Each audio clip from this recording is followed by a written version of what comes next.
बिस्मिल्लाहिर्रहमानिर्रहीम। आज की इस वीडियो में मैं बनाने जा रही हूँ हरी चटनी। इसके लिए ये मैंने थोड़ा सा पुदीना लिया है, 3 से 4 पत्ते हरा लहसुन,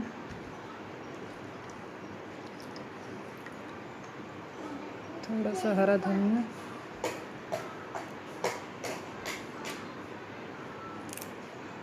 और 2 अदद हरी मिर्ची। नमक इसके अंदर जाएगा ½ टीस्पून। दही शामिल कर रही हूँ आधा कप।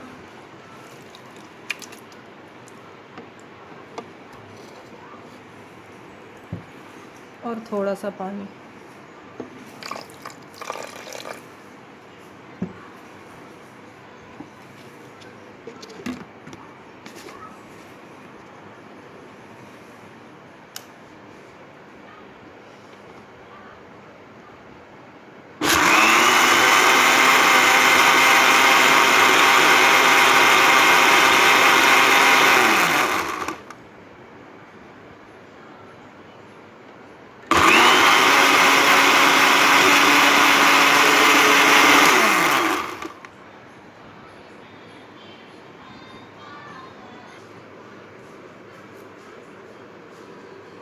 निहायत ही मज़ेदार हरी चटनी तैयार है।